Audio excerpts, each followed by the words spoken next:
Okay, I'm going to go ahead and start. Today's workshop is called Memory Tricks, and the reason that next week's workshop is called More Memory Tricks is because I know a lot of tricks, and I can't get them all in one workshop. So more of the same next week.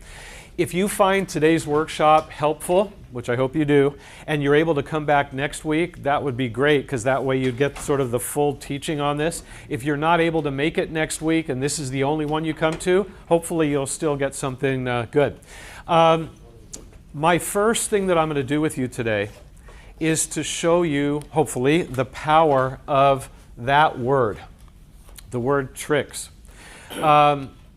I gave a workshop last week called How to Remember for Tests, so that was the first memory workshop. But for this one, what I want you to try to understand and sort of value is the fact that if you learn tricks or shortcut ways to do things, it makes it so much easier to memorize lots of things for school, and it makes your memory look even better than it is now.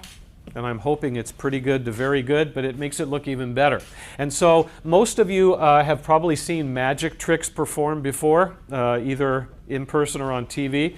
And if somebody's a good magician and they do a trick and you watch carefully and try to figure out how they move the elephant from there to there or cut someone in half and put them back together, if they're good, you can't figure out how they did it and your mouth drops open. Wow. But if you find out how they do the trick and you realize, oh, that's just a cute little trick, and then you see the magic trick again, it's not so special anymore because the magic is gone. Well, I want to show you two things to start with, and I'm actually going to do this next week too. This is like your mental warm-up before I get to the main teaching.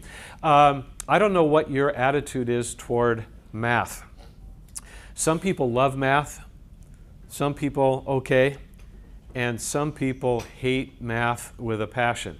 I ran into a former student today and I said, how are all your classes going this semester? She said, fine except math. And that's how she says math. And so if that's you, you're going to learn something here. If you like math, great. A few of you might have seen this before, but again, it's not to teach you math as much as it is to show you the power of tricks. Okay? So I'm just going to take a few minutes with this and then we'll move into the main section of the workshop. Okay. If I asked you to do this problem, which I don't want you to do actually, but if I asked you to do this on paper, this is 35 times what? 35.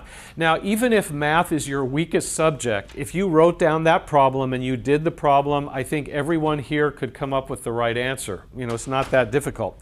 But if I told you that you could actually do this kind of problem in 2 or 3 seconds in your head, most people, even if they're not great at math, would think, oh boy, you don't know my mind. I can't do something like that. But if you know the trick, it's easy. Okay, so here's how it works. When you have a 2-digit number that ends in 5 and you want to square it or multiply it by itself, all you have to do is one simple thing, and that is look at the first number, which in this case is 3, multiply it by one more than that. So this is tough math.